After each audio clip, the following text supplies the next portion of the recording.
الشيطان الرجيم بسم الله الرحمن الرحيم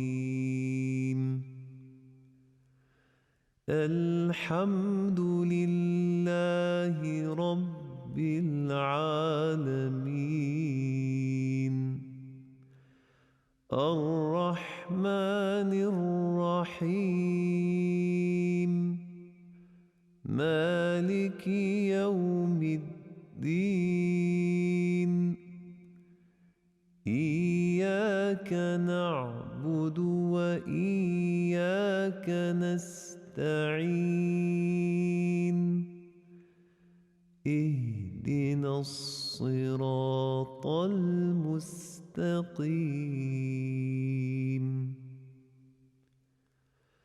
صراط الذين أنعمت عليهم غير المغضوب عليهم ولا الضالين.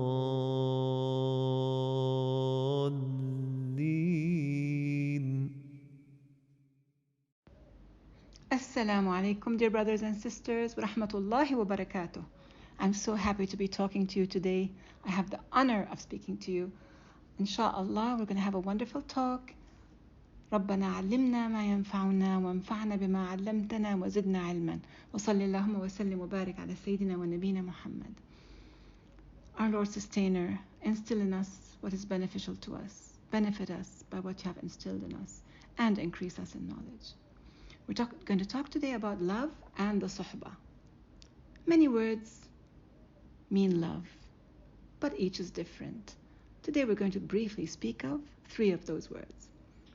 In Arabi, the Arabi words that mean love. Lub means the core or heart of something. Arabs use it to mean mind, as in labib, intelligent or witty.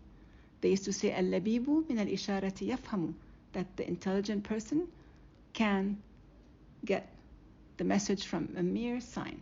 Derived from the root verb lubba, it refers to being both physically present and emotionally attached.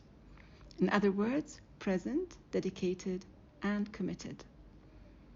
Lub, in the Mu'jam al-Maqayis of Ibn Faris, his lexicon, the lexicographer Ibn Faris, who died in 1004, he says, يدل على لزوم وثبات وعلى خلوص وجودة. Presence, commitment, emotional attachment, and being settled. So this is very important for us because what do we use the word lub in most? When we say لبيك اللهم لبيك لبيك لا شريك لك لبيك إن الحمد والنعمة لك والملك لا شريك لك. Here I am, fully present, lovingly devoted, and steadfastly committed to you, to the depth of my lub, labbaik. So this is very important for us, the fact that we have lub and we say to Allah subhanahu wa ta'ala labbaik whenever He commands us to do something. Now, of course, the word lub is also the origin of some people in the Quran who are called ulul albab, those of lub, those of presence, insight, and commitment. They are mentioned, ulul albab are mentioned in 16 verses of the Quran, and they are defined in 2 verses. Insha'Allah, may we be among them. What is their definition? Ulul albab in Surah Al-Zumar 39:18, those who shunned the overbearing taghut in worship, shaitan, who shunned, and returned in longing to God. Theirs is the glad tiding. So give glad tidings to my worshippers. Those who are listening to all that is said and then following the best and most beautiful of it. It is they whom God has gift guided, hada, and it is they who are ulul albab, those of insight and commitment. So you have shunning the taghut, the first thing. The second is listening to all that is said, returning and longing to God, yearning for God, following the best and most beautiful of what He says. those are the people of insight and commitment. That's in Surah Al-Zumar 39:18. And then they are defined further in Surah Al-Imran 3:192. إن في خلق السماوات والأرض واختلاف الليل والنهار لآيات لأولي الألباب. Behold, in the creation of the exalted expanses and the earth and the alternation of night and day, there are indeed signs for those of presence, insight, and commitment. Now they're described, and here we have some more descriptions of them. You can say it's their definition. Those who remember or make mention of God, الذين يذكرون الله قياما وقعودا وعلى جنوبهم, standing, sitting, and lying on their sides, and reflect upon the creation of the exalted expanses and the earth.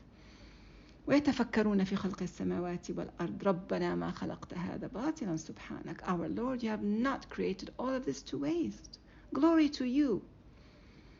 So here we have what? We have more qualities of those ulul albab, that they remember and make mention of God, that they reflect upon the creation of the exalted expanses and the earth.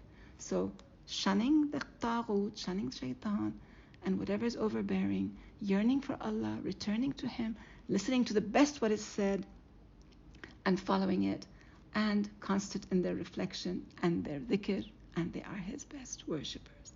These are ulul albab. May we be among them. They prove in life that they are those of presence, insight, and commitment. So that's one word in English, in Arabi, and in English, which means love. You'll see why I said in English in a moment. Okay, so the next word is hub and mahabba. Hub is about luzum and thabat. It is about something that Allah makes firm. And it is also about the kernel, al-habba, which we put in the earth and it grows. So Allah subhanahu wa ta'ala, when He says yuhibbu, wallahu a'lam, it has to do with that meaning. It is about loving and making something firm. So we find that Allah subhanahu wa ta'ala, for example, yuhibbul muhsinin in Surah Al-Baqarah 195, but He does not yuhibbul mu'tadin, those who are aggressors, in Baqarah 190. So inshaAllah, it means that He will affirm them. And of course, the third word, so the first one was lub, the second one was hub, and the third one is wood. Now these three words mean love in Arabi, and that's the beauty of the Arabic language. Let us look at the word wood now. Now the beauty of wood is that unlike lub and hub, which is about commitment and being present, wood is also about anticipation for the future. It is about transcendence. It is similar to love, which is about presence and devotion and commitment, but added to it is what? Anticipation for the future. More love to come, everlasting love to come. So, as the lexicon tells us, في المحبة الود وفي التمني الودادة. So it is about tamanni as well, wood. And mawadda is the noun also, another noun called mawadda. And that noun is very important for us in our lives because it is about what we feel for each other. We have an ayah in Surah Al-Rum 30:21 in which Allah subhanahu wa ta'ala tells us that it is an ayah of Allah subhanahu wa ta'ala that He created from us, our mates, so that we would settle beside them in tranquility, and He rendered between us mawadda, which is this kind of love, which is transcendent, and rahmah, mercy. And of course, He told the messenger, peace upon him, to call upon his people when he's talking to them and say, no recompense or reward do I ask of you, only the mawadda fil qurba, the love in closeness and in kinship. So al-mawadda is very important because it carries forth. It is what families are built on, what relationships are built on. It is mawadda, not just mahabba. Mawadda is stronger than mahabba. And so we look at those three words, which are hub and lub and wood, and we define them. Hub is based on a loving, affirming connection. Lub is based on loving devotion and commitment. Wood is based on a loving connection now and anticipation of what is to come. Interestingly, now let's look at this. These three words are the origin of three words in English related to loving something and being what? Interested in it. So we have the first word which we mentioned, which was lub. It's the etymology of that. It says that it is a Proto-Germanic word, which is lubo, and in Old German it is lub, and in German it is Liebe, and that the English love came from these words. And the origin, they say, is Proto-Indo-European. Now, the interesting thing is whenever you hear in the etymology something called Proto-Indo-European, well, a proto-language is a postulated ancient language from which a number of other known languages are believed to have descended by evolution. Nothing is certain. It is all believed. So proto-languages are usually neither attested nor anything, and they are hypothetical, and they are reconstrued. They're not what? There's no reality to them. They are reconstrued by scholars. So the interesting thing is that whenever you find the word in etymology, the word Proto-Indo-European as an origin of an English word, please think twice and look for the Arabi there, because lub is the origin of the English word love. They say love is from Proto-Germanic, lub, but I say it is from the Arabi, lub. They say that the English word hub, H-U-B, hub, pronounced hub, written hub, pronounced hub, hub. They say what it means is the center of something, and it arrived to the English language in the 1640s of uncertain origin, meaning the center of interest or activity or importance. Well, I'd like to tell them it is from the word hub. And as for the word wood, which we know in Arabic means al-wud, which is in anticipation, in English, you look at the English word wood. In Old English, the word would means to will, to wish to be, and it was first recorded in the 1300s. And that you find in Shakespeare when, for example, somebody would say, I would that she would come, I would that she would see me, meaning that I wish in the future that this would happen. This is actually the Arabi would. So there are so many countless words in English or any other European language that, for me, I'm looking at English, that originated in the Arabi, but you don't find that mentioned in the etymology. In the etymology, they just obscure that or ignore it. But actually, these words are originally Arabi. Hope, lub, and wood. As we said, wood is an anticipation for the future. It is a transcending kind of love, everlasting kind of love. Hence, Allah subhanahu wa ta'ala does not call himself al-muhib. He calls himself al-wadud, because it is transcending for now and the future. وهو الغفور الودود ذو العرش المجيد فعال لما يريد in Surah Al-Buruj 85:13. The Creator is al-wadud. So whoever tells you that the God of Islam is not the God of love, tell them you don't know what you're talking about. We invented love. Even the word love is Arabi, and our Lord is the Lord of everlasting love, al-wadud, who is transcending in the love for now and for the future. So what I would like to say, that we should be holding on to our mawadda to each other, and to be of quality suhbah to each other, because this is what will hold us and keep us strong. Well, according to research, the average person has 3 to 5 very close friends, 10 to 15 people in a close circle, and 100 to 150 acquaintances in their social network. Allahu A'lam what your Facebook friends, how many they are. But you have 3 to 5 very close friends and 10 to 50 in your inner circle. And your inner circle should be your suhbah, inshaAllah. And what does suhbah do? Quality relationships improve your health on nearly every level, just as important as diet and exercise. Physically, social connection is linked to lower blood pressure, lower body mass index, less inflammation, and reduced risk of diabetes across all age groups. But this only applies to what? To quality friendships. People who inspire you to become what? Better versions of yourself. And what traits would a true friend, a true sahibah have? They should be kind and compassionate, accept you for who you are, value your time, respect your boundaries, support you during hard times, offer enjoyable companionship and enjoy yours, be honest and trustworthy, encourage you to grow and improve, subhanallah, inspire and uplift you. Al-akhu what? مرآة المؤمن الأخ لأخيه مرآة المؤمن مرآة أخيه المؤمن. Each of us is a mirror to our fellow brother or sister. This is how we grow and improve. And we would like to also talk about something here which is very important.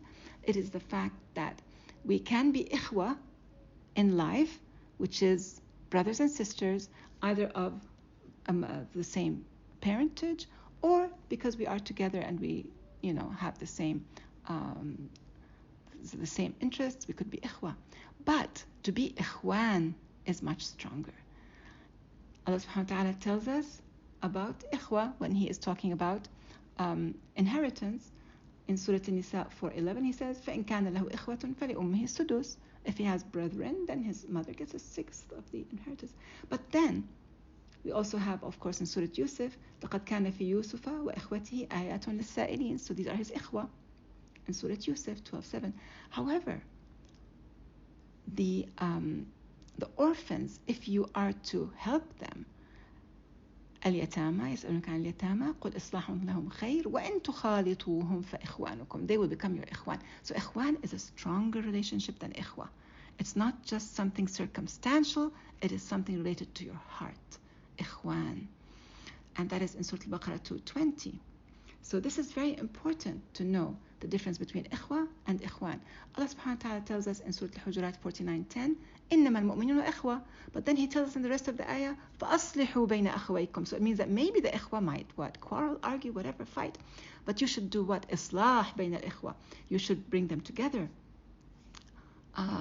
However, in Jannah, what does Allah say about us in Jannah? Insha'Allah, إِنَّ الْمُتَّقِينَ, if we are of the aware, Ya Rabb, بِإِذْنِ having earned that title, إِنَّ الْمُتَّقِينَ فِي جَنَّاتٍ وَعُيُونٍ, in gardens and springs, أُدْخُلُوهَا بِسَلَامٍ آمِنٍ, enter therein in salam and in amin, in peace and in security. وَنَزَعْنَا مَا فِي صُدُورِهِمْ مِنْ غِلٍّ إِخْوَانًا عَلَى سُرُرٍ مُتَقَابِلٍ. And we removed what is in their breasts of ghil, of rancor, and they have become ikhwan, sitting across from each other. Surah Al-Hijr 15:47. So what do you see here? You see that the ikhwah can become ikhwan. So we are already ikhwan in our suhbah. We have one purpose. We are forgiving of each other. We are loving of each other. We have a higher purpose. We are ikhwan, inshaAllah. We don't have rancor for each other. We are ikhwan.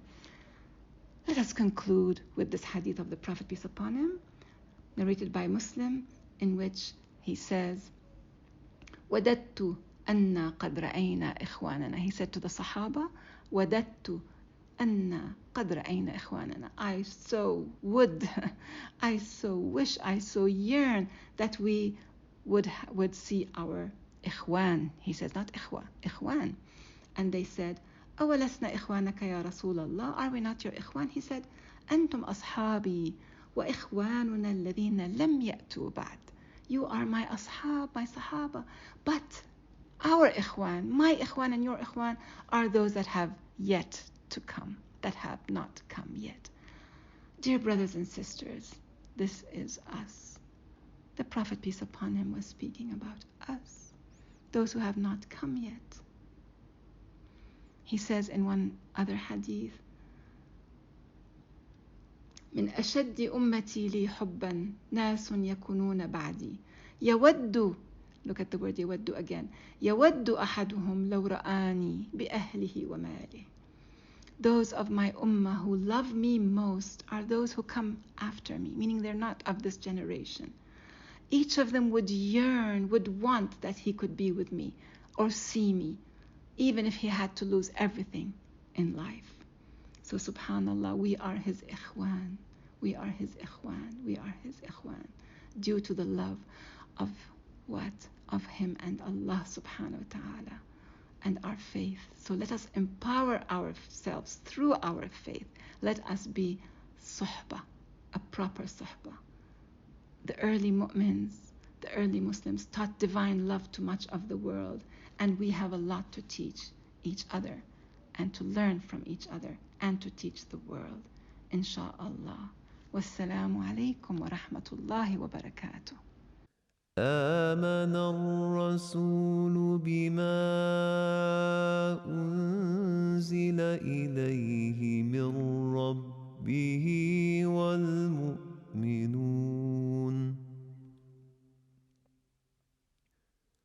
كل آمن بالله وملائكته وكتبه ورسله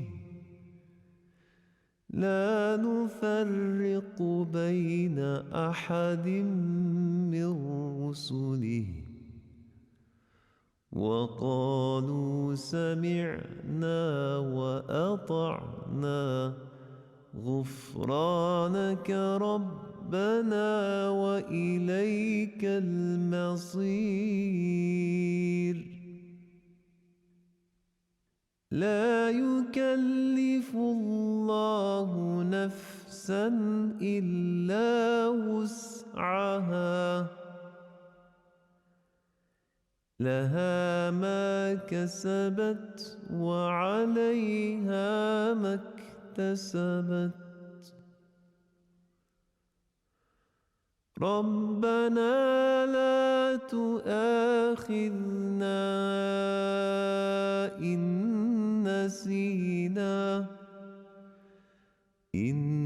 نسينا أو أخطأنا ربنا ولا تحمل علينا إصرا كما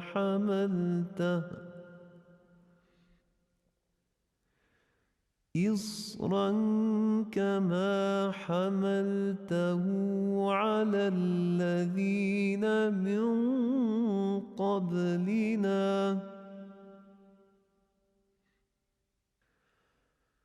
ربنا ولا تحملنا ما لا طاقة لنا به واعف عنا واغفر لنا وارحمنا أنت